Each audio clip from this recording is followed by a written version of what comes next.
were accusing me of having called the people of Madeira terrorists. Let me say very clearly, the people of Madeira are very innocent, and they have nothing to do with these accusations. The accusations are against the William Ruto, not the people of Madeira. The fact that the meeting is alleged to have taken place in Madeira does not make the people of Madeira party to any such meeting. And I have seen a concerted effort to try to draw a wedge between me and the people of Madeira and the people of northeastern Kenya. And let me take this opportunity to say that I have tremendous respect for that community. Those are very honorable people. And myself, I do business with people of the Somali community. And indeed, Yvonne, one day if you want to do business, the Somali people are very good people to do business with. Their word is like a banker's check. You don't even require a written agreement. I do business with them. Where I come from in the mountain, we live with the Somali people. In fact, in a place called Nyanyuki, that is Laikipia East constituency, the Kikuyu nation there elected a Somali as member of parliament when they are only 3% of the population. Here in Kamukoji in Nairobi, the Honorable Hassan has been elected by the Mount Kenya people for more than 3 times. We have a very good working relationship with the people of northeastern Kenya, and I don't want leaders who have an issue with me as they try to defend William Ruto to drag in the people of Madeira. Okay. The people of Madeira have nothing to do with this thing. Those are good people. In fact, they have borne the brunt of attacks for many years. And even as we speak today, half of Mandela is occupied by forces from Jubaland, you know? And I would have expected these leaders over the weekend, the governor, the senator, the MPs, who are making a lot of noise about Rigiji, to have defended the people of Mandera from the incursions by forces from Jubaland, instead of castigating Rigathi Gachagua. So I wanted to clarify that the allegations we have made against William Ruto, he's not from Mandera, he's not Somali, he's not Muslim. Let nobody drag in the people of Mandera, the people of northeastern Kenya, from our issues with William Ruto. They should leave us alone with William Ruto to have our own war. Yeah. All right. Waswahili wanajuana na vilemba. Okay. You returned last Thursday. Yes. Earlier that week, your former party, UDA, the Kenya Kwanza Alliance, and Raila Odinga's ODM had a joint parliamentary group meeting. And it was during this meeting that President William Ruto accused the houses, both houses of parliament, of corruption. Now, having been a member of the executive yourself as deputy president, do you share the president's views of corruption at the Senate and the National Assembly? I share his views 100%, but he has no moral authority at all, absolutely none, to talk about corruption in Parliament, because he's the one who has corrupted Parliament, day in, day out. William Ruto pays Parliament for anything that he wants to happen. The finance bill, he paid members of Parliament 200,000 shillings. They passed the finance bill, they were in trouble from the public, and when things backfired, he turned around and threw them under the bus. My own impeachment, the one you are trying to take me through again here, although I underwent that impeachment, I didn't think it was necessary for us to go through it, had nothing to do with gross violation of the Constitution. It had nothing to do with issues that were raised there. Gladys Bose-Sholei told William Ruto in a public rally, you told us to get rid of Rigiji, we did. You had it. Members of Parliament were paid 500,000. Members of the Senate were paid 10 million shillings each to impeach me by William Ruto. He is the one who has taught Parliament to be corrupt. In fact, there's nothing William Ruto does without paying money to people. He cannot now throw these MPs under the bus. And I told these MPs, I remember telling them, this man, I know him, I've been his deputy. He's an expert in use and dump. And the day you lose favor with the public because of following him blindly, he'll abandon you in high noon. What has happened, Vaughan, because I want to tell these members of Parliament and put them into perspective. To start with, William Ruto was complaining not about people being bribed with 10 million. He seemed agitated that the 10 million bribe that was given did not reach the members. That's what appeared to be disturbing him. He didn't have a problem with corruption per se. He seemed pained that somebody has paid 10 million, and he was asking the members of parliament, did you receive the money? And they were there saying, no, we did not receive, which means he was confirming that him and members of parliament have a working relationship, and he was trying to find out whether this bribe reached those people. What has happened, Yvonne, is that William Ruto is in every scandal in this country, and I believe we are going to discuss SHA, we are going to discuss all those issues. And he's in trouble internationally. When I was in America, nobody wants to hear about him. You remember there's an organization that gave him the second position in the world as the second corrupt leader in the world. And he's trying to shift focus from himself and throw it to the members of parliament. He's actually throwing them under the bus to the people of Kenya. He's trying to say there's too much corruption so that people can remove the focus from William Ruto and take it to the members of parliament. That is what he's trying to do. And I told these members of parliament, the minute this guy realizes that you are of no use to him and you are expendable, he'll throw you under the bus. Number two, he said he is going to form a multi-agency to deal with corruption. To start with, that is wrong because we have independent institutions to deal with corruption, EACC and the DPP. William Ruto cannot take over investigations because that is interfering with independent offices and is interfering with the constitutional commissions. But let me tell the members of parliament and Senate what is happening. And they'll thank me one day. I know William Ruto like the back of my hand. I stayed with him. This is what is happening. Most of these senators and members of parliament, except from Rift Valley, know that William Ruto is done his one term. And they know if they are in UDA, they will be sent packing. So they have been talking in bars, in social places, saying we are with Ruto to get what we can. Next year, we'll defect. They have been saying we are waiting for the last budget. Once we get our projects, we'll have to align with the people because if we go in UDA, we shall not be elected. William Ruto said he is a consumer of raw intelligence. He monitors all these MPs. You can ask me, I was his deputy. He has a file on each one of them. All this money he was bribing them, he has recordings. Ask me, I was his deputy. There is another senator who went to collect some money from some businessmen from Nakuru. I've even seen the video. You know, he has all these recordings for all these bribes, for all these things the MPs have been doing. William Ruto is a smart man. He knew one day these guys can shortchange him and they can abandon him. So he knows that next year there will be mass exodus. So this multi-agency team he has formed is to collect evidence and create files on all leaders in Kenya. And he'll call them one by one. I hear you want to leave UDA and go to DCP and go to Wiper. This is your file. Try. Next week you are in court.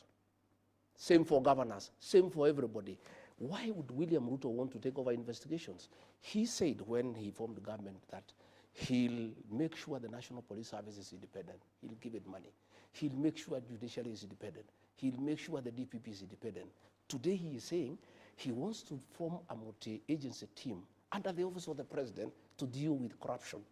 I can tell you, and I want to tell these members of parliament, you will have to stick with William Ruto to the end. You'll go home together because the minute you try to move and abandon him, like it happened to Moi in the year 2002, he will have a file on all of you. So all those senators who took money during my impeachment, all those MPs who took money during my impeachment, all those MPs who took money for the finance bill, all those MPs who have been taking money from William Ruto and his cronies for various things in parliament, William Ruto has a file on each one of you, and none of you will be able to abandon him. For the money that you took, you have to stick with William Ruto up to the ballot. And you try, and you tell me, you have seen already, the EACC after William Ruto spoke, That is a script. You can see how good it is. The minute he spoke, the EACC said William Ruto has done that. That's done well. He says we are 4 governors now at the radar. And you see the governors at the radar. Kimani Wamatangi, because he doesn't agree with the Kimani Ichung'wah in Kiambu. So they are using that file to coerce him politically. You know? And what will happen now, this multi-agency team, it has been outlawed by the court, but he's still from it. They are going to create files to enable William Ruto to deal with people like ourselves, who don't agree with him, and to hold all those leaders who are with him, who may want to abandon him and go to another political party. All right. So you are saying that both houses of parliament are not independent? No, they are not independent. Okay. You saw, Yvonne, let me cut you short. You saw an MP speak in parliament. Said, Mr. President, you told us to pass the finance bill, we passed for you. You told us you want SHA, we were here until 10 p.m.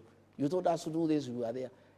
All those things, they don't do it on behalf of the people of Kenya. They do it for William Ruto, and he pays them for it. Of course, we must say there are few members of great integrity and who have a moral conscience who have refused to take money from William Ruto. And they are all his enemies. He is harassing them using KRA, he is harassing them using DCI, and I know using this multi-agency team. All those members who refuse to take money from him are going to be on his radar. All right. Kenya Kwanza stood out for its thirst to control the Houses of Parliament. Yes. And I want to speak to you now as the person who held the position of Deputy President at the time. Didn't you, as the executive, and by you I mean yourself at the time as Deputy President, President William Ruto, as the President, and the entire executive, did you not decide who should be Speaker of the National Assembly? Was that not part of the agreement? No, we did. It was in the shareholding agreement. Okay. Did you decide who should be Speaker of the Senate? Yes, it was in the shareholding agreement.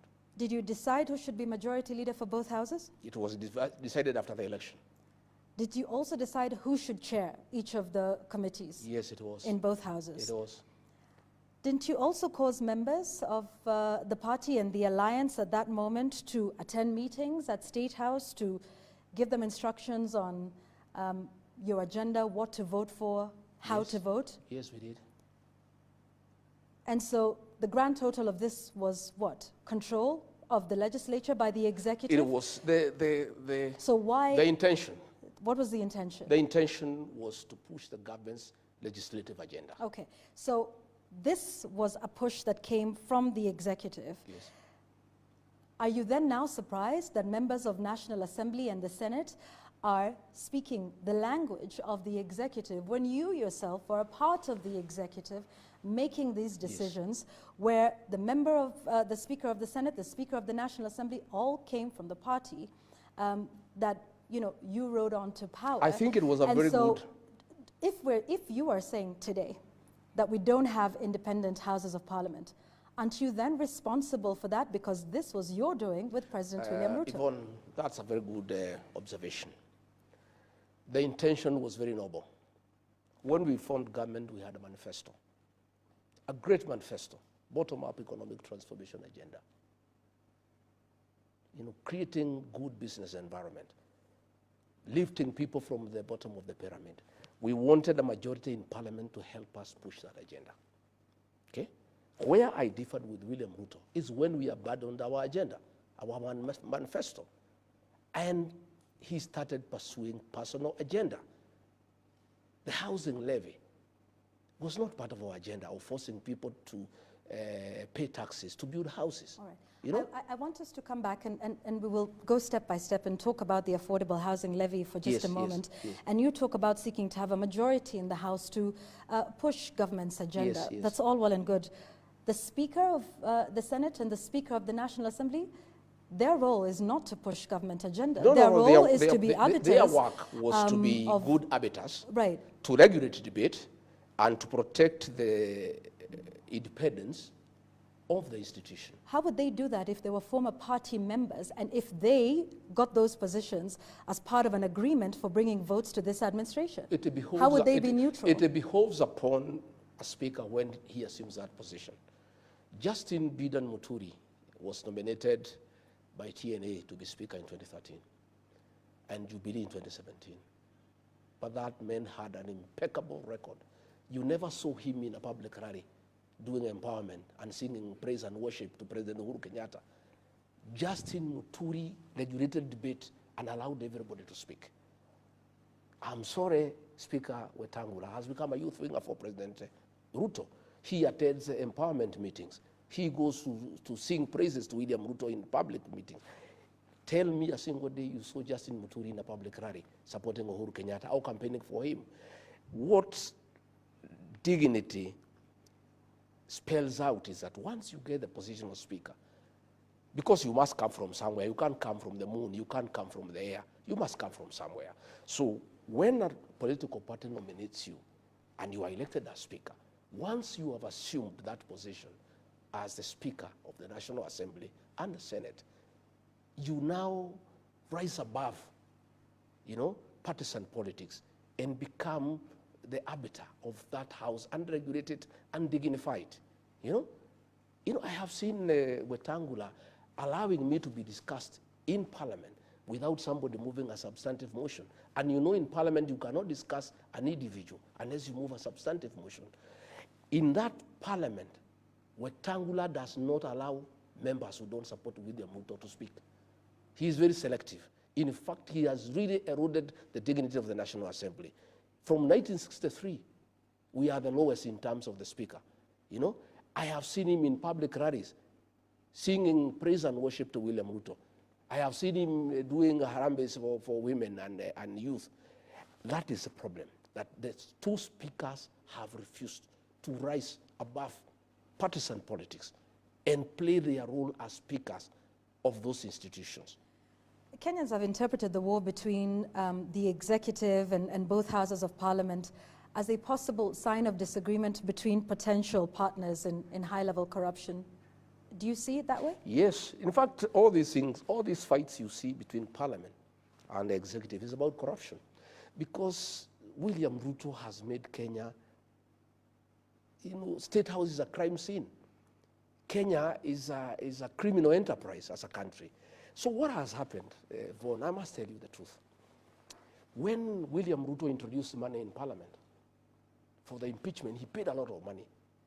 He whetted the appetite of the MPs and the senators. 10 million. So these guys want money every day. Did you counter that offer? Yeah. Did you counter that offer during your impeachment? I did not. In fact, people came to me and said, Rigi, we like you, we love you, but we are being offered this. Can you give a counter offer? I said, no, I don't have the money. And even if I had, I don't think I believe in this. Just go ahead and do what you must do. Others came. In fact, there is an MP from the coast, a friend of mine, a great friend of mine. He came and showed me the messages William Ruto had sent him, threatening him to jail him if he doesn't sign for me. And he came and said, I have children, my brother, I am crying as I do this, but I've been forced. These are the messages. Another MP from South Rift, a good friend of mine, came and showed me the messages of threats and intimidation from William Ruto. In fact, Okia Omtata, that guy is a great man. When I sent word to him appealing not to participate in impeaching me, he said, I cannot impeach you. And the person I had sent, he asked, did he send you with a counter offer? He said, no. He said, I will not impeach him. Had he sent you with a counter offer, I would have impeached him because I don't like corruption. What has happened is that William Ruto introduced money in Parliament. Of late, he has shifted focus to ODM and Raila Odinga. And he is spending a lot of his money now with ODM MPs. Now the MPs from Kenya Kwanza are feeling abandoned. And the money is not flowing as much as it was flowing. So they have decided to look for the money from other people. So when the ministers come, put the money here. When PSs come, put the money here. William Ruto, you started it all. Don't complain. This is your baby. You are the one who introduced high-level corruption in the National Assembly and in the Senate. You cannot turn around and condemn what you have started yourself. You are the one who told these MPs that every man and woman has a price.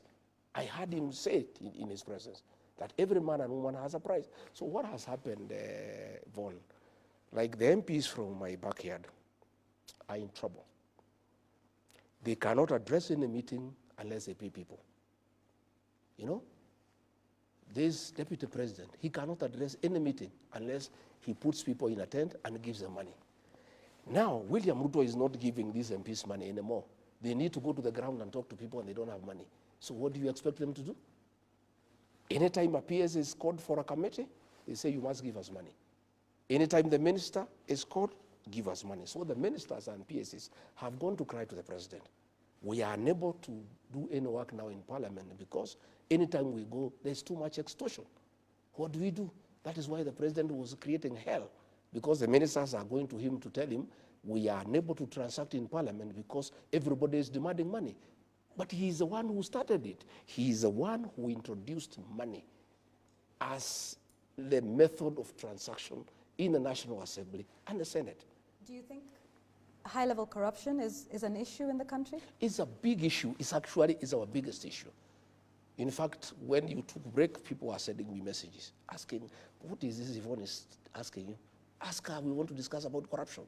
Because this is what is ailing our country. And I can tell you, Yvonne, State House has become a crime scene. Last 2 weeks ago, 15,000 young people were there. They were each given 2,000 as a bribe so that they can say 2 term. Corruption is being practiced in the highest office in the land in broad daylight. The deputy president is carrying money with sacks, bribing women, bribing young people to say 2 term. And then the president is here pretending that he can fight corruption. Where does he start?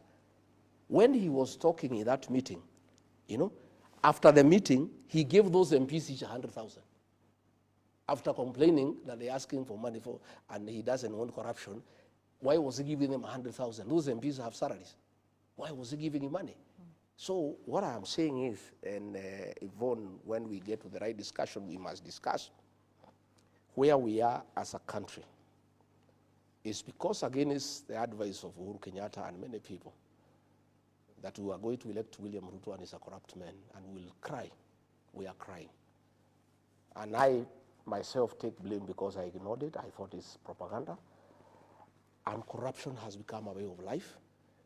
Corruption is the modus operandi in our administration, and State House is a crime scene, and bribery is a major policy of this administration. Okay. Yeah. I want to ask you about a promise that was made when this administration came to power, about 39 days before the election. President Ruto, whom you served as running mate, promised the formation of a state capture inquiry in the country. You're on the record yourself as accusing former President Uhuru Kenyatta of state capture. This promise was made that it would be done within the first 30 days. You were DP within those 30 days. Those 30 days lapsed, and to date, we still don't have a state capture inquiry. It will not happen. What changed yours and the president's mind on this? Once we reached State House, William Ruto was no longer the same man we knew. The man changed. The man changed. And I can tell you for a fact, he changed. Before we were elected, he was in his home every week. Every week he was here taking tea up to midnight. Since he became president, he has never come back here. Even when we did not have issues for a year, we were quite free and friendly. He never came back here. He was too busy taking over and capturing the state. And when we get to the real business, I'll tell you how William Ruto has captured the state. So he could not agree to have a commission for state capture because he intended to do it himself. And he has perfected it and actually overdone it to a point that the country is almost crumbling, to a point where now children cannot go to school because there is no money for capitation, to a point where people now are paying money to ghost hospitals, to a point where public money is being stolen and given to the deputy president to go and bribe people in broad daylight without being ashamed. You know what is shocking me, Yvonne, is impunity. A president here is talking about corruption. His deputy every day is spending 10 million every day. Money that of course he has not earned, money that cannot come from his salary or his businesses, and everybody knows this is stolen money, and they are doing it with brazen impunity without caring what the people of Kenya are saying. So corruption has become a way of life. So I'm saying, William Ruto, please respect the people of Kenya. Don't talk about corruption again, because that is an insult. Because you are the one who is leading from the front. And you are the one who is setting the example to everybody. You are the one who has inducted members of parliament and senate into corruption. How can you then go ahead and condemn them that they are corrupt? And you say the president is usurping the powers and the authority of bodies like the EACC and the DPP? You saw the chairman of the EACC respond after the president spoke. That tells you, if the chairman of EACC says the president has done well to allow us, it means then they are not independent. And if they allow, as they will, allow William Ruto to take over EACC and to take over the DPP office, what will happen is that we are going to see a lot of trumped up charges against people who oppose William Ruto. Again, there is going to be a lot of blackmail to leaders to make political decisions. Okay. I want to put it to you that perhaps this is something you're saying now that you are outside of government, and that perhaps part of the proof of EACC and the DPP doing the will of the executive was in fact proven in your case. Mr. Gachagua, shortly after the Kenya Kwanza came into office, the charges against you were dropped. The charges against then Cabinet Secretary in October 2022, Aisha Jumwa, there was a corruption case where she was accused allegedly of embezzling about 19 million shillings. There was charges against then Cabinet Secretary Mithika Linturi of attempted rape. All of those were dropped right after the election, right after you took office, right after assumption of office of these individuals. And so some would say that this is indeed proof of exactly what you're saying, that the EACC I don't know about the cases of other people. And the DPP were done in your favor. And so you are, in fact, a beneficiary of the executive usurping the authorities of these independent constitutional bodies. Not true. So are you saying this now because you are out of government and not a beneficiary? In my case, not true, because what happened is that the fourth administration was doing what William Ruto is doing. Okay? It was using the criminal justice system to punish those who are opposed to it. The fourth administration was unhappy that I was supporting William Ruto. Yeah?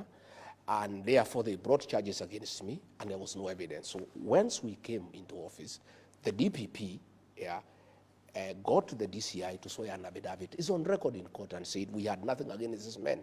We were told to prosecute him. We had no evidence. Even if that matter proceeded, it would still have been dismissed by the courts. Okay?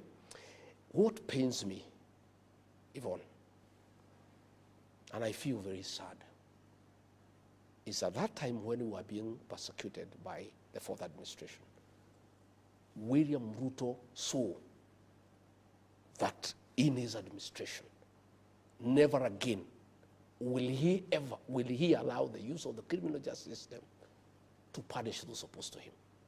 Yeah? He gave that undertaking that he'll never allow. And politics will be done the conventional way, through persuasion and consensus and concurrence. The minute he became president, I don't know what happens to that state house. Somebody is elected, he's a good man. When he reaches there, sometimes I even get very worried of being elected president. Somebody who was a reasonable person, somebody who was saying great things, somebody who was sensible, somebody who was for the rule of law, he becomes president and becomes a monster. William Ruto gave us an undertaking, in private and in public, that under his watch, in his leadership, he will never allow the use of the criminal justice system to pursue politics. That's exactly what he's doing, And that's what I'm saying is,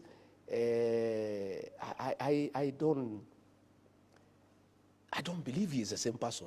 Sometimes I think he's a double, because this man used to sit with me here with Pastor Dorcas, and we pray together.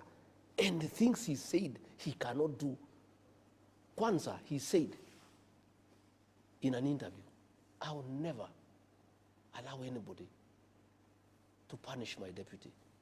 I will never allow anybody to lack respect for him. I will never allow anybody to do to my deputy what Uhuru Kenyatta has done to me. He not only did the same, but he went ahead to do what Uhuru Kenyatta never did to him, to pay people to throw him out of office. And this is the same man. So sometimes, I don't know whether he's the same person. Sometimes I get lost. Why do you think, so you're saying the president punished you? I'm saying what he had said he would never do. He not only did it, but went ahead to throw me out of office. Why do you think he did that? Because I could not agree to many things that he was doing. He had wanted a Mr. Yesa. He had wanted somebody to agree to corruption, somebody who can agree to killings of young people. I told him off. I told him no. And I said, I cannot agree. All right, let's speak about some of the things that are in the country right now, Yes. and that you seemed to agree with. The Social Health Authority, SHA, something you were a big supporter of, then, now appears to be suffering a series of scandals. At least the Ministry of Health is defending itself, is defending its record, saying there is no fraud at the Social Health Authority. You sat there when this was being mooted. What was the proposal? And do you think, in hindsight, that initially I supported. Yeah. What was the idea that you supported? We had committed. Yeah. We had committed in our manifesto to improve on NHIF and actually make it available to every Kenyan. And in fact, we promised to reduce the payments for ordinary people from 500 shillings to 300. We went ahead to promise that those who could not pay, who had no income at all, yeah, will be covered, by the fund without having to make any contribution. Those are the things that we did. So when we came in, we got the former CS for Roads, Kamau, to come and chair the board of NHIF. And he started on a process of how to reform it and make it better. And proposals were done, and it was agreed they needed to improve the system at a cost of about 800 million to make NHIF more responsive, to make it more efficient, to serve the people of Kenya. William Ruto put a team of advisors at State House who are working parallel from the ministers. And they came up with this thing called SHA. Yeah? And they said NHIF is bad, there was a lot of fraud, we must reform it and we must change it completely. And this thing was brought and we started interrogating it. Along the way, I started getting feelers that this thing was a scheme to rip off the people of Kenya. Yeah? And they proposed that we create a new system that will cost 104 billion Kenya shillings. And I asked William Ruto, my brother, if the board of NHIF is saying they can reform this system at 800 million, why do we need a new system costing about 104 billion? He said, no, we will do it this way. This thing was forced. That's why you had an MP say, we pass SHA for you. This thing was pushed by William Ruto. This 104 billion, Yvonne, is pure theft of public funds. It's the biggest rip-off in the history of the independent Kenya. This system does not exceed 1 billion shillings. 103 billion shillings had been stolen by William Ruto and company. And that is why it is him, because you had the MP saying, we passed you a SHA. Okay? And that is why he was saying when he was in Sagana, explaining why we differed. Oh, did you ever hear Rigathi defend the health system? Did you ever hear him defend the education system? Did you ever hear him talking about the housing program? I told him, give me a break. I cannot defend corruption. I said, Mr. President, excuse me, forgive me. I could not help you to defend SHA. This is outright theft of public funds. Now, after stealing 104 billion shillings, Duale and company now, the little money people have been deducted from their salaries, the little money that people are paying for SHA, this money they are sending to non-existent hospitals and stealing it.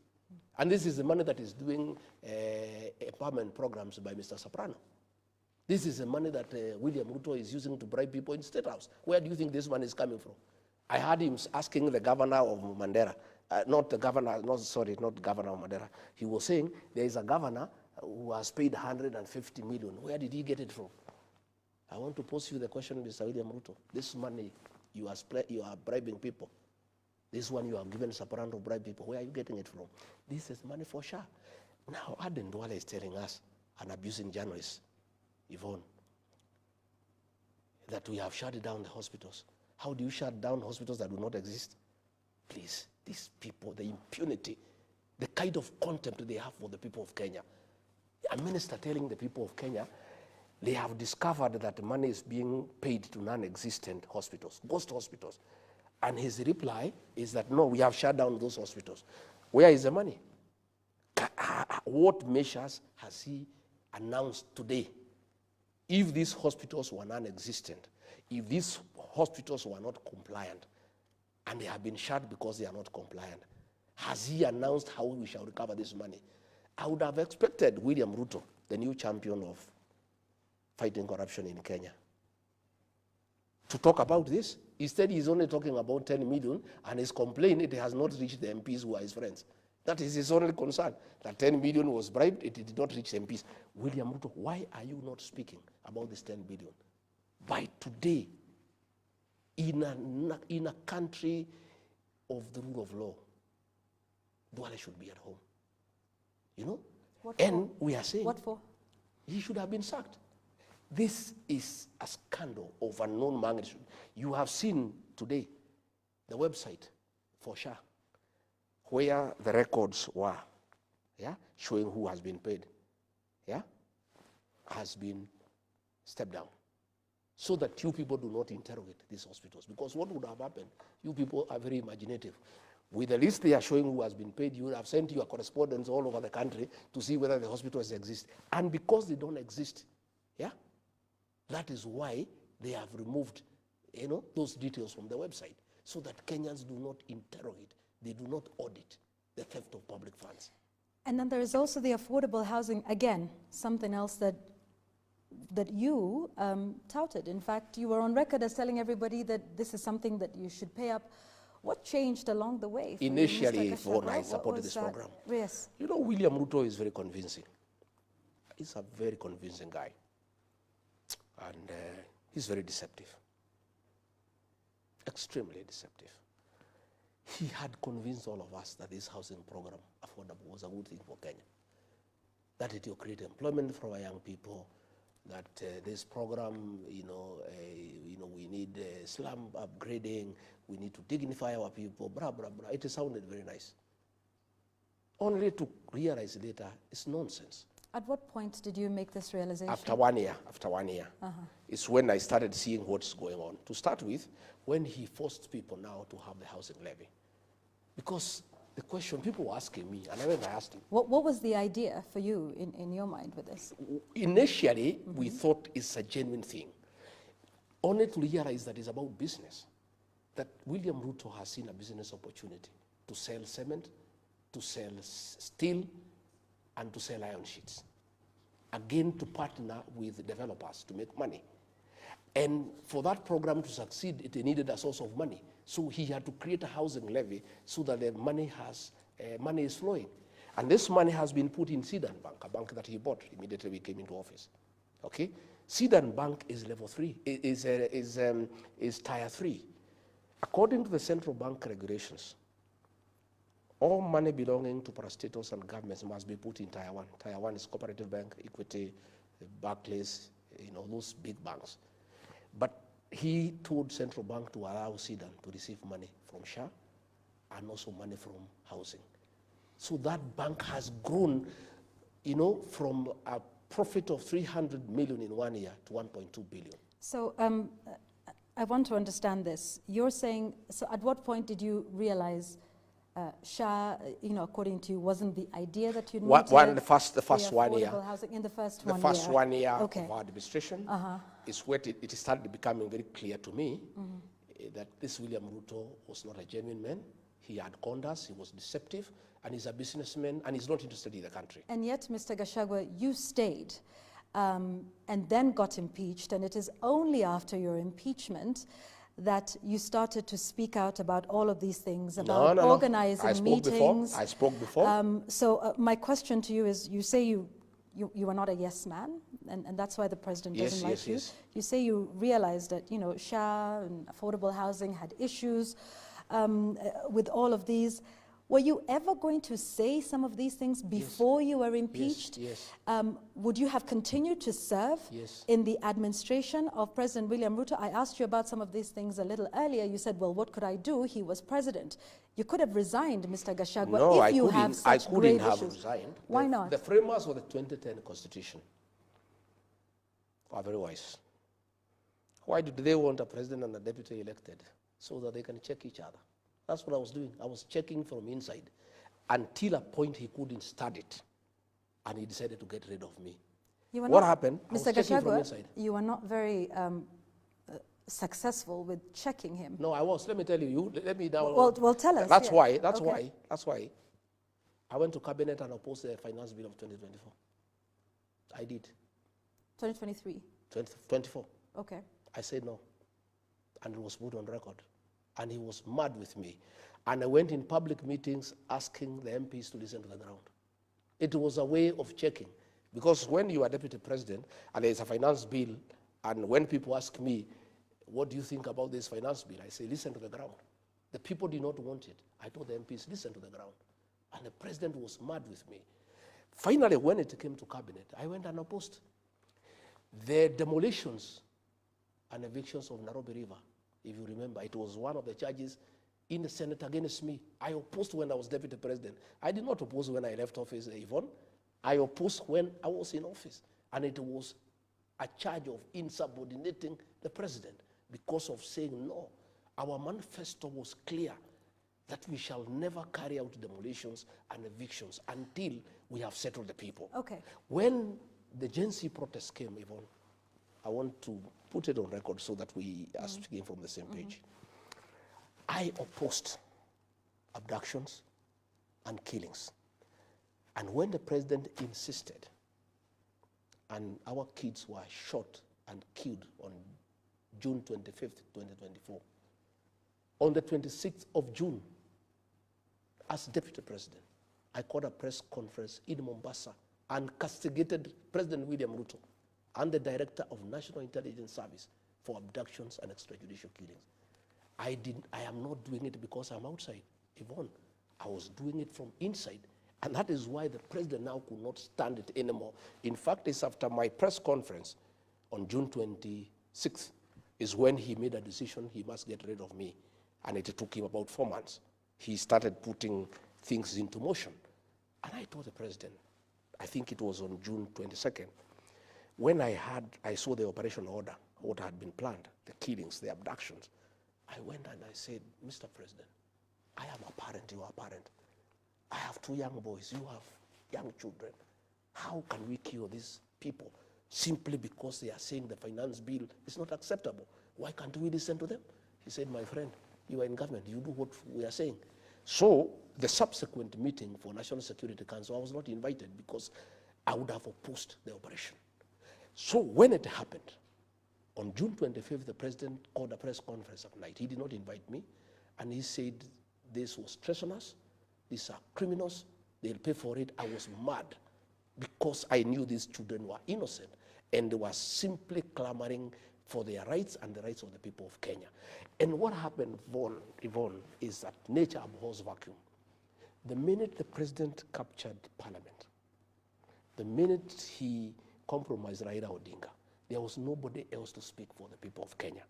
And since nature abhors vacuum, the Gen Z just came up, because that's the way nature operates, and they started speaking for the people of Kenya. So I made a decision. I flew to Mombasa. I called a press conference, and that marked the end of the relation between me and President William Ruto. We never spoke again. We just pretend we are speaking, but we never met one-to-one. We never spoke on telephone. We were speaking on messages until the day I left office. So you cannot say, Yvonne, that I spoke because I left. I started speaking. For 1 year, I was speaking from inside. And that's why he was accusing me. You know, he was telling me to defend Adani. I told him I will not. He says, go to the TV stations and defend the university model. I said, I will not, because the thing is not good. You know, I was in a funeral in Kitale, and the Senator for Kisii, Richard Oyonka, really attacked the government because of Adani. And I spoke last. I did not say anything. I talked about other things. I left. And the president's PA called me and called me all manner of names. Wewe ni mujinga sana, you are very stupid. You are deputy president, you spoke last. Somebody has attacked the government and you cannot defend. What kind of a deputy are you? I said, my friend, tell the president to call me and tell him I cannot defend corruption. Adani is corruption, I will not defend. Then he said, utatuona. The rest is history. Yvonne, I am a credible man, I'm a man of honor. And I was prepared to face the consequences of standing with what is right and what is true. I want us to speak about those protests for a moment and the state of rule of law and order in the country. Since those protests, there have been the abductions, there have been the killings, and there's also now an attempt at charging some of those who are involved in the protests using terror charges in the terror charge sheet. What are your thoughts as to where we are now, the state of the nation now, following the protests, in terms of, you know, the state of the rule of law? There's been talk and questions of having dialogue at this point. What is your thought on the state of rule of law following, you know, everything we've seen with the protests in the country, and what the way forward or the way out of that impasse looks like? Yvonne, I saw the president gazetting Katiba Day, you know, and I was flabbergasted as to how foolish William Ruto think the people of Kenya are. Katiba Day, he has violated the constitution from the first chapter to the last one. Freedoms in the Bill of Rights have been taken away from the people of Kenya. These young people who were abducted, they were within their constitutional right to question government. Yet, and I've said many times, when the Gen Z started becoming very vocal, the president authorized the formation of a killer squad of 101 officers from the administration police who were seconded to the National Intelligence Service and given very high-skilled training in abductions, killings, and cover-up. And that is a squad that has caused havoc in this country. And it works under the National Intelligence Service. It was authorized by William Ruto. That is a squad that is responsible for gross violation of human rights. And what is sad, Yvonne, and this matter was raised with me in America, and I heard Akina Wetangula saying I went to talk bad about my country. I never talked bad about my country. I love my country. Kenya is a great country, and I told the people in America as much. But we have poor leadership. We have bad leaders. What is shocking, Yvonne, is after all this, a president who is elected by the people, a country with a constitution, a country that has a very strong Bill of Rights, can publicly issue orders for people to be shot in the leg and then taken to the hospital on their way to jail. It's a level of impunity. And I'm very happy that in the bill in the Senate in America, that issue has been raised, abductions and extrajudicial killings. Yeah? So what is happening again when we hear the last protests and Sabasaba? The state took over the protest and sent criminal goons to beat people, burn and torch property, and stage manage attack of police stations and courts. It was done by police. And then arrested innocent young people and charged them with terrorism. You know, That court in GACHAGUA is a specialized court to deal with terrorism, a very serious crime that needs to protect our territorial integrity and make sure that the country is safe. But to make sure that these young people are intimidated and they have no voice and they will never again hold the government to account, they are charged with the terrorism. So as we speak, we are at the lowest in terms of violation of human rights. And that's where the Americans are having a great problem with us. And we have never reached where we are. And the situation is coming from bad to us. And it is laughable that the president, ahead of his address to the United Nations, is going there to the United Nations General Assembly. He is trying to appease the international community because there is a lot of concern about extrajudicial killings and abductions. He is trying to hoodwink the international community by ordering Professor Makau Mutua to set up a team to compensate victims of extrajudicial killings and abductions. That team has been formally constituted today. Yeah. What do you think of the role of that, compensating victims of protests and dating good. as far back? I think it is good. I think we accept it's good to compensate people. But that should be the tail end. Yeah? We welcome compensation. But let's be decent. Let's not try to hoodwink the international community. Before you compensate victims, you must first accept that there were extrajudicial killings. The president should call a press conference and say, hey, my fellow Kenyans, I accept that there were extrajudicial killings and abductions. And this is wrong, and I apologize to the people of Kenya. And I say pole to the families and the people of Kenya. Number two, I have ordered the disbandment of the killer squad of 101 officers who have been abducting young children and killing Kenyans. Number three, I give an undertaking to the people of Kenya that under my presidency, never again shall we have abductions and extrajudicial killings. Number four, all those officers responsible for killing our young people and abducting them will be prosecuted. Finally, sad as it is, I accept that parents have suffered and they require some compensation. I therefore order a mechanism be put in place to compensate those families. And Yvonne, government cannot compensate people it has killed. We must give it to another neutral body, like the Kenya National Human Rights Commission. Because what is happening is, we have a petition before the ICC. If government identifies these victims, then we will not have witness protection. These victims will not be able to give evidence against William Ruto and the government. So this is a scheme to get to know who are the possible and potential witnesses for cases of crimes against humanity that we are taking to The Hague. So we are saying, if William Ruto is genuine, he must do what I've told you. He must first call a press conference and own up to the killings and the abductions. All right, before Two, Yvonne, he must disband that killer squad that has been doing it. Okay.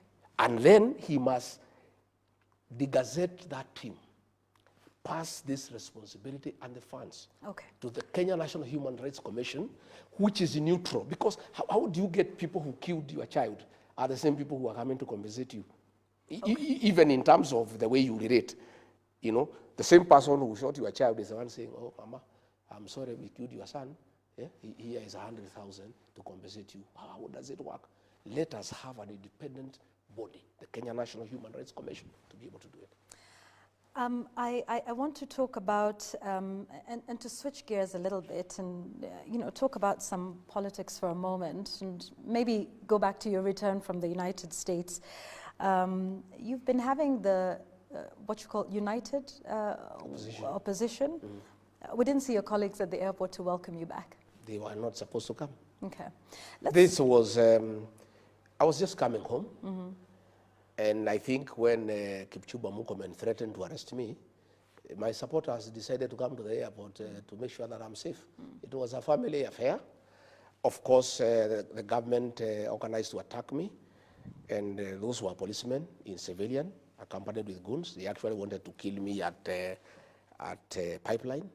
They took a big boulder and dropped it on my car. You know, I escaped death by a whisker, and I think they wanted to kill me. And what Murkomen should know, that if he had killed me, there will be no country. There will be a civil war. And I don't know whether they know what they are playing around with. This country, where it has reached, people should not have such jokes. Those are jokes that are not good. We have a country. We have a country, Yvonne. And myself, what I did, we were supposed to go through Jogoo Road all the way and greet people in Kamukunji. Yes. Me, I'm a very responsible leader. When I assessed the situation, and I realized that a lot of force had been mobilized, policemen in civilians with guns, accompanied by goons with knives and pangas and rocks, and a civilian aircraft with policemen was hovering in the air and coordinating with the civilian officers on the ground, giving them our movement. Like I wanted to pass through express highway. The police blocked me so that I go to where the trap had been set. When I analyzed the situation, you know, I said, let's cancel going to Jogoo, because I don't want people to die in my name. I don't want women to be hurt. Even journalists, your colleagues, ask them, you were with them there, they were beaten, their cameras were taken, the money was taken from them, they were threatened with the knives. A lot of violence was meted against us, you know? And it is a threat, by the way. Even I heard the minister say, no, we were not aware of their movement. Yet he was saying 2 days before, we have credible intelligence, there will be violence. Of course, he had credible intelligence, there will be violence, because they are the ones who are organizing the violence. He was predicting the same violence that he is organizing. So what I'm saying is, when I was away, they were trying to say, when Rigiji is out of the country is peaceful. But my team went to Murang'a. They were attacked by police with guns and goons. Again, they went to Gilgil. They were attacked by police and gangs. They went to Subukia. The violence that we have seen against DCP and myself is being carried out by the state. And I must say today, because it's important, I cannot report William Ruto to the police because they are under him. I cannot report the police to themselves. I cannot report Murkomen to the DCI because he is under him. So in the situation that I face with my members, I can only report them to the people of Kenya. You know, sometimes I hear Ruto saying, oh, go and write a statement. We write a statement to who? How can you go to report William Ruto to the police? How can you go to report Kipchumba Murkomen to the police? You can only, what I can do in my position is just tell the people of Kenya what is happening. The National Police Service is independent? It's not independent. It's because not? How can it be independent when Murkomen is telling them shoot to kill? When William Ruto is saying shoot in the leg? They are just pretending that they are independent. They are not. That guy called Douglas Kaja, he is from my home. And I told him the other day, you are a potential customer of ICC. Remember what happened to General Ali. William Ruto and Kipchumba Murkomen will use you. What is happening? I told him, Kaja, he's from my village. One of these days, you'll be in ICC. I want to tell these county commanders in Nairobi and elsewhere that we have set up a team to document all these violent activities. We have, like now what happened in Nairobi, we have documented it. The county commander, Nairobi, the sub-county commander, Embakasi, when we form government, they'll have to answer. Because why are they allowing police and goons to attack people? The county commander, Murang'a, the sub-county commander, Kegumo, the sub-county commander, Gilgil, Subukia, we are documenting all these excesses. When this administration goes, and it will go, I want to assure you, there's a new administration. You will be held to account. So, and what happened in Central Police Station is a living example and testimony. The DIG Langat told people to torture Albert Ojwang. DIG has been absolved from blame. He's going back to work this week. The OCS, Central Police Station, the sergeant on duty, the corporal on duty are facing murder charges. I want to use this opportunity tonight to talk to our police officers. I want to talk to you as a father, as a leader in this country. Please stop being misused by William Ruto and Murkomen to do unlawful things because you'll answer. I want to ask our policemen to always be guided by 4 documents in the pursuit, in the course of their duty. The Constitution of Kenya 2010, the Penal Code, Chapter 6.3, the Criminal Procedure Code, Cap 7.5, and the Evidence Act, Cap 8.0. With those 4 documents, you can hold your ground.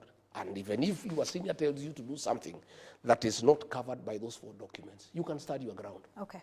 But I want to say,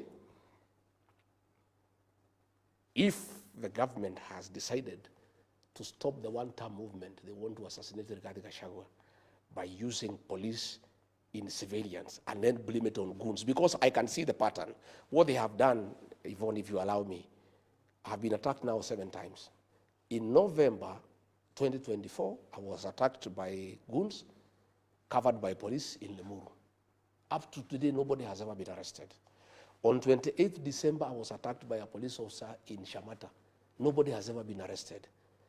On 6th April, I was attacked by goons and police in Mweki, inside a PCA church.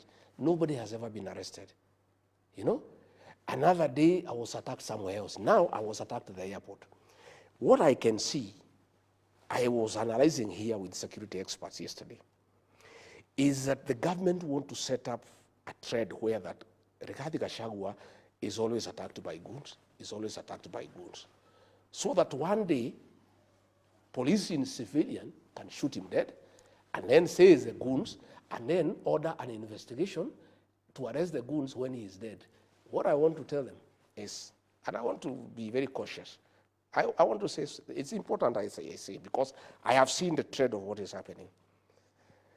I want to tell William Ruto and Kipchumba Murkomen, please, don't ban this country. This is our country, we have no other. Okay. Let us be careful. Don't do stupid things. Okay. Yeah? Thinking that you are stopping the one-term movement, yeah, and create some war in this country. Please All right. don't. We will also talk about that one-term movement in a moment, but you know, there was something you said a little earlier, that when we form government, you were giving a message to the police. Let's talk about that now. In the United Kenya opposition, some of your supporters have been saying that of all the aspirants, you are best placed to run for president.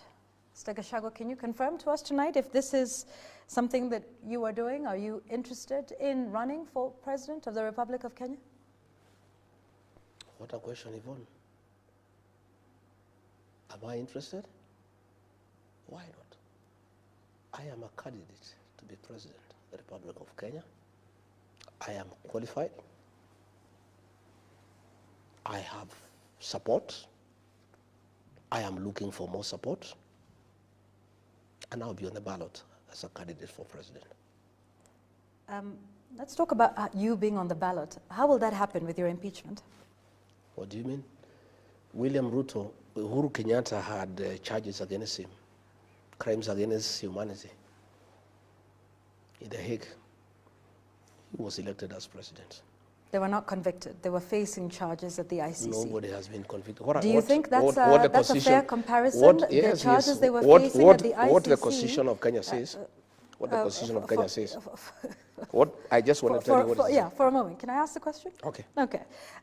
Do you think it's a fair comparison that they were facing charges at the ICC, facing charges? You, on the other hand, based on the laws of this country, faced charges at the Senate and were found guilty of some, not all, but enough to impeach you as deputy president. John Weluke, the MP for Sirisia, was convicted and jailed for 74 years, okay, before the elections. Okay? He filed an appeal before the High Court. When the elections came, the law is very clear that the Constitution guarantees your right to fight for elective office, even if you have been convicted, if you have not exhausted the remedies available in law. Okay? Regarding GACHAGUA has a matter before the High Court. It has not even been heard. It needs to go to the High Court, Court of Appeal, the Supreme Court, until the Supreme Court says regarding GACHAGUA was impeached properly. And yeah? if that happens, if I'm the Supreme saying, Court, I'm saying if the Supreme, and that's what I'm saying. If it says yes, if yeah, you go that's all what the I'm way, saying. That's what I'm saying. And the Supreme Court That's what I'm says saying. upholds If it your says impeachment. Yes, if it does, yes. If the Supreme Court opposes my impeachment, then I cannot run. Okay. It has not. The High Court has not. The Court of Appeal has not. Until that has happened, Rigathi Gachagua remains free to fight for office. And I don't want to discuss matters before court, but even the judges will take judicial notice of what is going on and how this guy called Rigiji was impeached. You know, okay. the things are there. I don't want. Let's leave it at that because I don't want us to. But you see, you are the one. You are the one who brought things that were before the Senate. Yeah. Those speeches were before the Senate. No. I was tried on the same issue, so you are trying me the second time. No. Those speeches were not as a result of the Senate. They were as a result of what you had said before. They were there.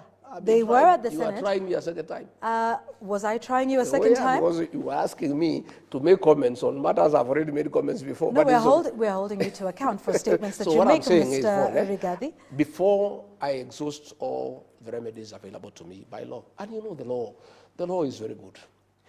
It gives somebody enough remedies so that you get fairness. Fairness, okay. You know, all right. let me tell you what they say in law. They say it is okay for a guilty person to be freed, but it's unacceptable for an innocent man to be jailed.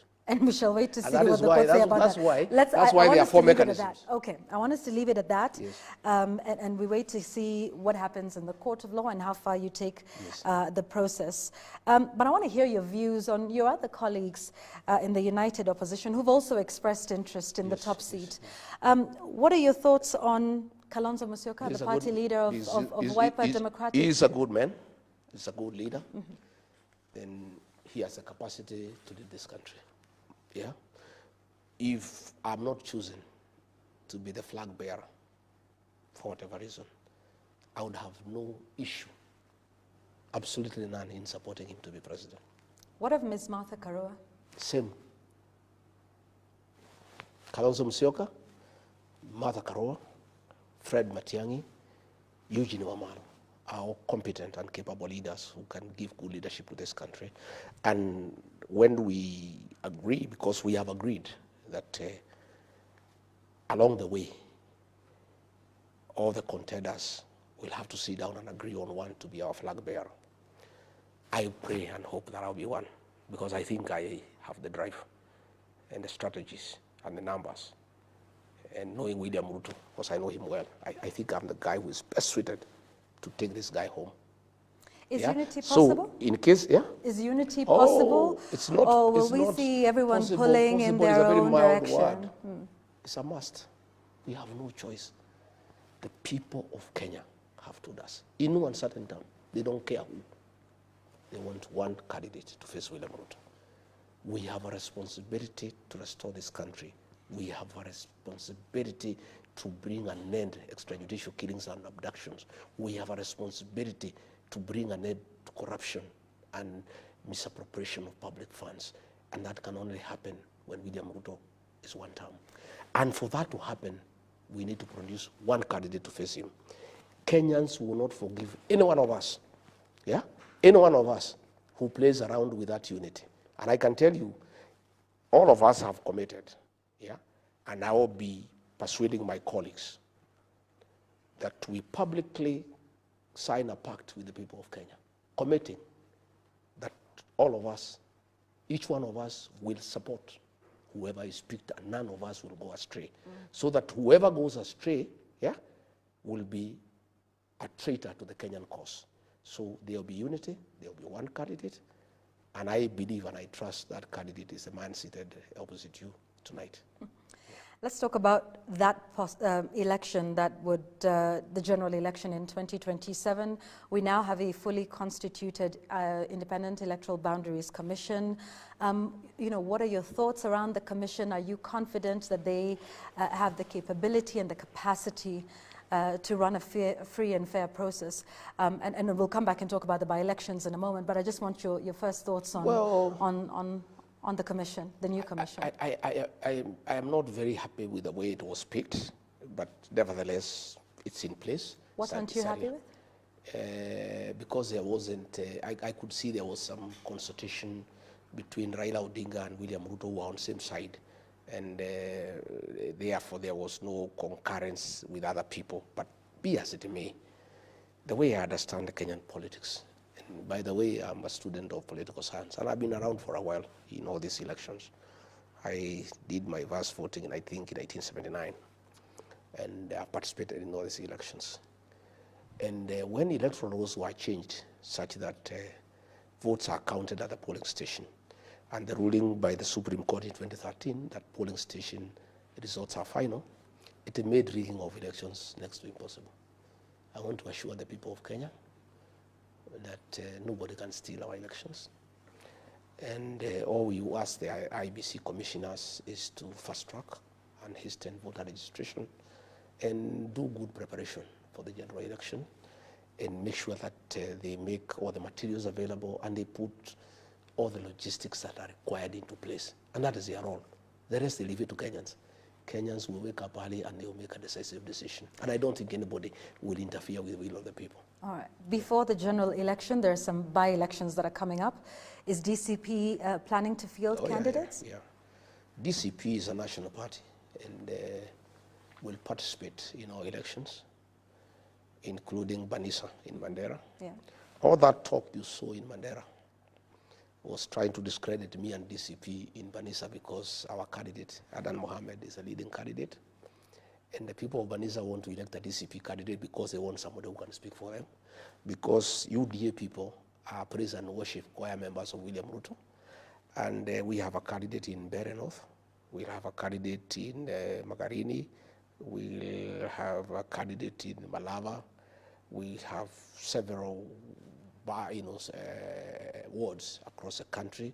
We have a constituency in Ubuja, in Siaya. We are going to have candidates in all those elections, and we are going to put up a hard fight. Yeah. President Ruto has pushed back on your campaign, your one-term campaign, saying your only interest is to remove him from office and that you're not offering an alternative. Of course, he's on record as saying, okay, so one term, then what? Do you think he raises a valid point about you actually offering an alternative beyond the slogan, one term? Vaughn, did you expect William Ruto to give us a hug for wanting to remove him from office? Of course, he can't give us a hug. He knows one term is lethal. And he's complaining about slogan gearing. He's calling it slogans. Mm-hmm. His people are trying slogans of 2 term. What we are saying is, Yvonne, if you go to hospital and you are feeling unwell, the doctor must do some diagnosis and decide what is the problem. And if they find you have a bacteria infection, and that bacteria has caused so many other problems, the doctor first fights with the bacteria so that you can deal with the other resultant issues.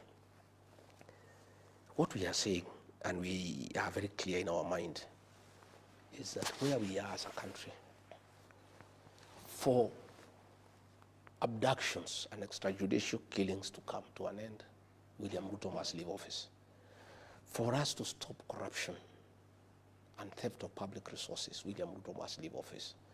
We are saying for us to restore our economy and create a good environment for business, William Ruto must go home. We are saying for us to bring an end to state capture, William Ruto should not be in office. For us to restore the health system and do away with this shared nonsense, he must be out of office. We are saying for us to restore our education system, bring back free primary education, make sure there is capitation, William Ruto must leave office. That is where the one-term thing comes from. That before we can even make the changes that we desire, the first thing is for him to exit. And that is why he's complaining and asking us for an alternative. We have very many alternatives. We have a very good program for healthcare, that we need to reform the NHIF the way it was and make sure that people have healthcare. We have a very good program to encourage agriculture, including in northern Kenya, in terms of irrigation. Yeah, we've got a very, very good program on how to create a conducive business environment for people to trade. We have got very good ideas on how to deal with the public debt. We have all those very good ideas, and they'll be coming up in our manifesto. But we are saying for all those things to happen, yeah, Ruto must leave the scene, and it is not our business to make him happy, by the way. We are not in the business of making him comfortable. We shouldn't do what he wants. Why does he want to set the agenda for us? And he is asking us to give us our plan. We are not going to give him. Yeah? And by the way, we had a good plan. We just need to improve it. If the plan we had, the one he had given us, was implemented, we will be in a good place. There are very many good plans, but they require implementation. But it's not for him to set agenda for us. It's not him to tell us what is our plan. It is not him to tell us what is our agenda. He has his agenda of stealing public funds. He has agenda of abducting children and killing them. Let him continue with what he's doing, as we have our own plan, and we'll implement it at the right time. But for us to achieve all those things, we must mobilize the people of Kenya to send him home. Mr. GACHAGUA, as we wind up our conversation here, what do you say to Kenyans, some on social media even tonight, who in response to this interview that we've had, say that you are merely a bitter person whose only interest is to exercise revenge from a man who you say has punished you, that everything you're doing, including the movement that you've just spoken about, is not necessarily about the country, but it's about you getting your pound of flesh against your impeachment, against the president with whom you have now fallen out with, that this is just about revenge between two men. Wow. And is not the interests of the country and Kenyans at heart? I don't think stopping abductions is revenge. I think it's the right thing. I don't think saying there should be no extrajudicial killings is revenge. I think it's humanity. I don't think stopping corruption is revenge. I think it's morality. I don't think stopping capturing of independent institutions is revenge. I think it's good governance. I am not interested in any revenge. I am interested in good governance. I'm interested in having a country that is working. I'm interested in having a happy population. I'm interested in having people going to hospital and getting drugs. I'm interested in having a country where children can access education. I don't think those things are anything to do with revenge. All I am saying is that for us that to happen, this man needs to exit. It's not revenge, it's necessity. It's necessity. It has nothing to do with revenge. I'm not a vengeful person, and I'm not interested, and I have nothing against William Ruto as a person. But I have a big problem with killing children. I have a big problem with corruption. I have a big problem with theft of public funds. Like now they want to buy Kenya Pipeline. You know, Yvonne, surely, this pipeline is worth 600 billion. They want to buy it for 100 billion. And that is Ruto and his people. You know? I mean, these are things that we cannot accept. How do you call that revenge? We are simply patriots, people who must stand up for the people of Kenya. Here in Rongai, Yvonne, the community gave 158 acres of land to the PCA church many years back to hold in trust for community, for public amenities.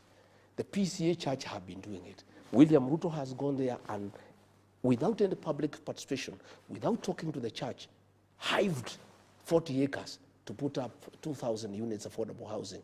And it's not even affordable housing, they are commercial houses by private developers. We cannot accept that. His own family, they have gone there. They want to put up a private stadium, one of his sons. We cannot accept that. How do you call that revenge? I am simply a courageous leader who is standing up for the people of Kenya. And not many people are courageous. Let me tell you, Yvonne, what I have undergone myself, the humiliation, the persecution, the brutal attacks by police and goons. Not many people can stand it. You know, I'm a man of a kind, but I've decided to do it for my country. And not for my community, for my country. Because somebody must do it. Somebody must stand out and say, no, this is not acceptable, you know? And since now, Raila was compromised, Parliament has been captured, Senate has been captured, some character somewhere must stand up and say, no, we must stand up for the people of Kenya. That is what I'm doing. A closing statement from you, Mr. GACHAGUA? Yeah? Your closing thoughts? I want to say, I have seen our sugar factories in Western Kenya, Nzoia, Mumias, Chemil. They have all been leased. People have been rendered redundancy, and the sugar industry has collapsed. Bomas of Kenya has been leased to some Asians, you know, and Bomas of Kenya is a cultural heritage. Now we are giving it to Asians to run our own culture, you know. Everything is being leased, and when you ask William Ruto, he is saying, because of mismanagement, we must lease everything to people who can manage them properly for a profit.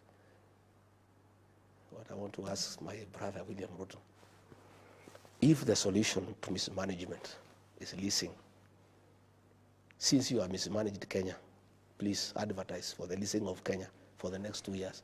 We get some people to lease Kenya because you are saying that is a solution. And finally, let me say this, Yvonne, I want to thank you and the media for what you are doing for Kenya, and you must continue. I want to acknowledge our TikTokers. They have become a powerful tool of communication in this country. I saw the other day Kipchumba Murkomen threatening our TikTokers that they should not push what I say. The TikTokers don't push anything from anybody, they push content. If you are saying something that is sensible and something that they think the people of Kenya need to know, they do it. So I want to thank our influencers, our TikTokers, our media for education, and you must continue doing it, you know. And I want, like now, please find out, I am told the Kenya School of Government, yeah, they also want to listen to some people from Dutch to do some housing. That's a very important institution for our governance. So all these things, the media must stay on top of things. You must be patriotic and you must go out of your way to call out this government, because with the kind of impunity, unless the media brings out these things, both the normal media, the mainstream media, and the social media and the influencers, and working together with leaders like ourselves, I think we'll liberate our country, because we have a duty to preserve our country, because we have no other country than this one. Thank you very much, Mr. Rigathi Gachagua, for speaking with us on The Explainer tonight, for your time and your insights.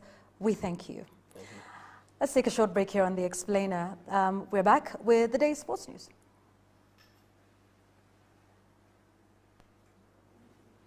Al-Shabaab.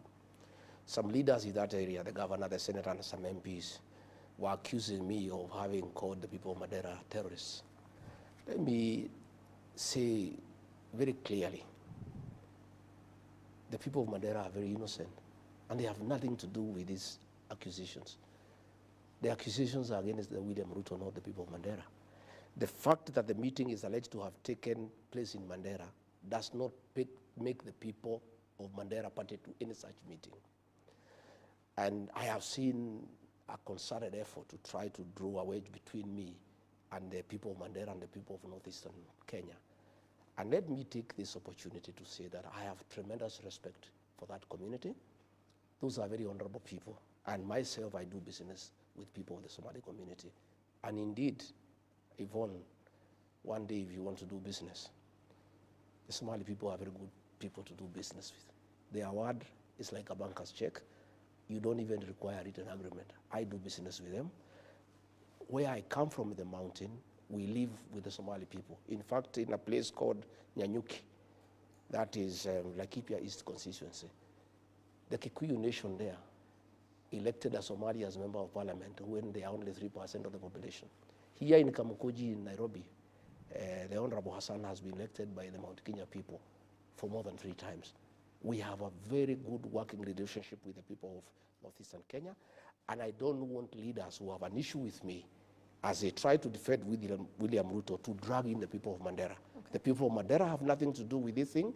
Those are good people. In fact, they have borne the brunt of attacks for many years. And even as we speak today, half of Mandela is occupied by forces from Jubaland, you know. And I would have expected these leaders over the weekend, the governor, the senator, the MPs, who are making a lot of noise about Rigiji, to have defended the people of Mandera from the incursions by forces from Jubaland, instead of castigating Rigathi Gachagua. So I wanted to clarify that the allegations we have made against William Ruto, he's not from Mandera, he's not Somali, he's not Muslim.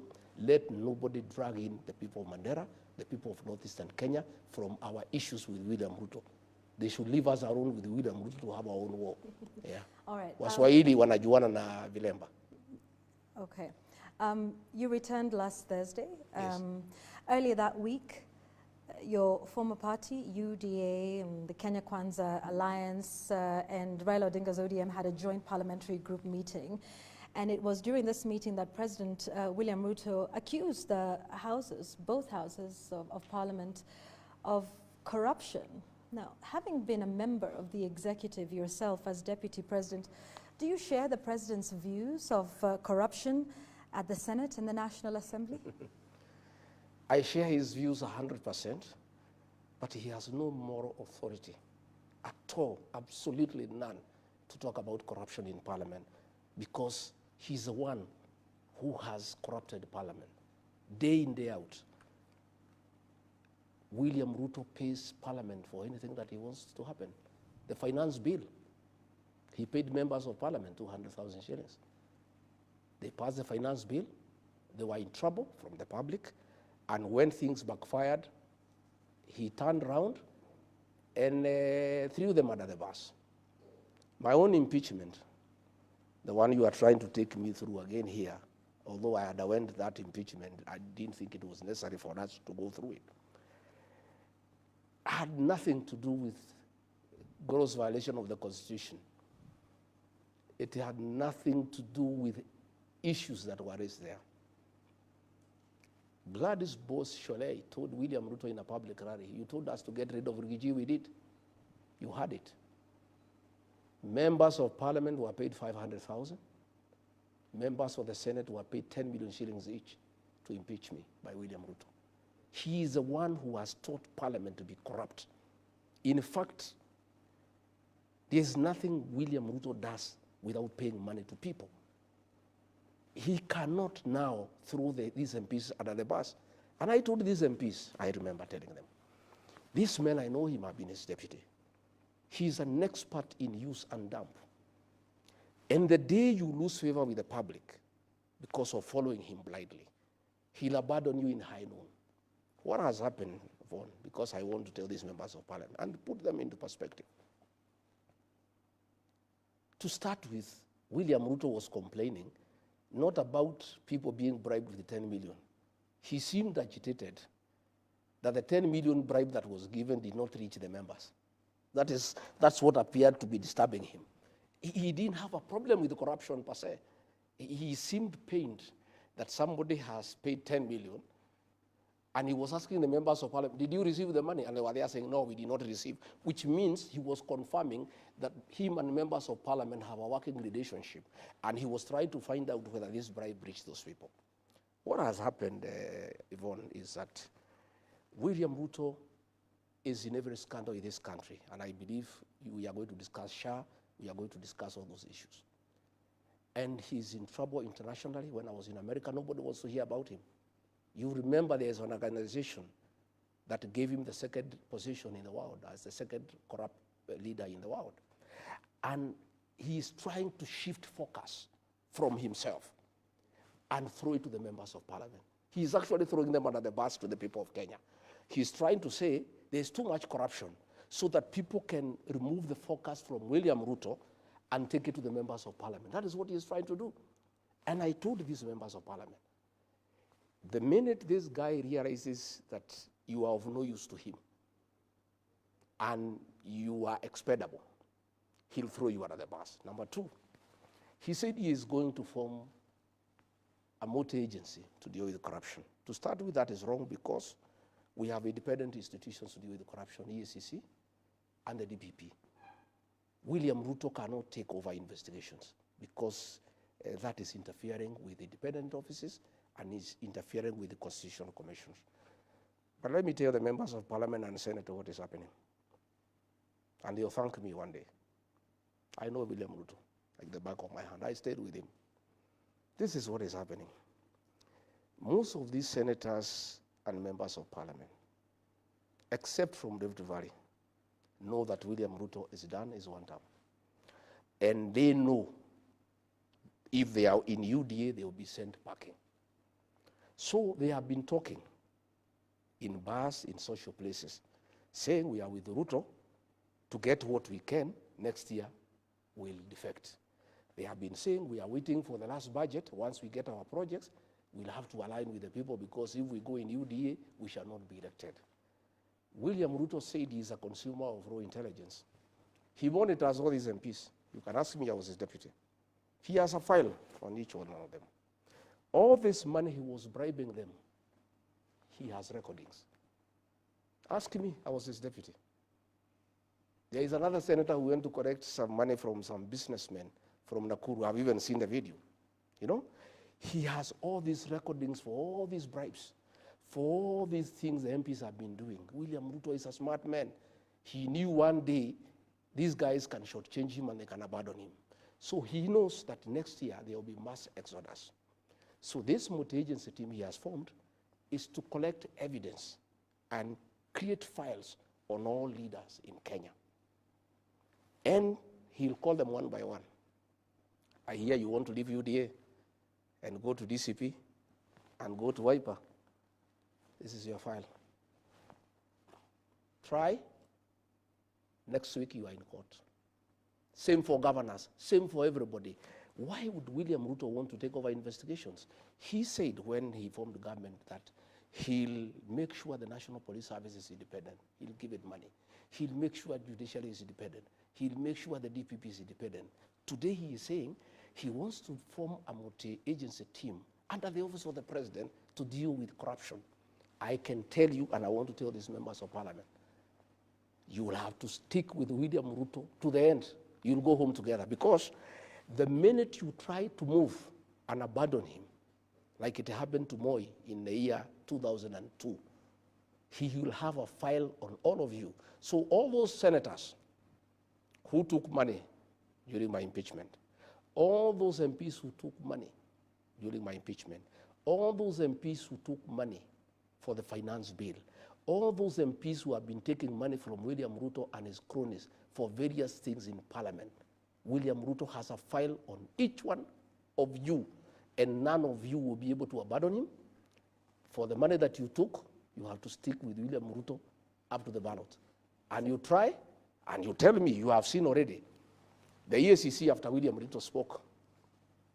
That is a script, you can see how good it is. The minute he spoke, the EACC said William Ruto has done that. That's done well. He says we are 4 governors now at the radar.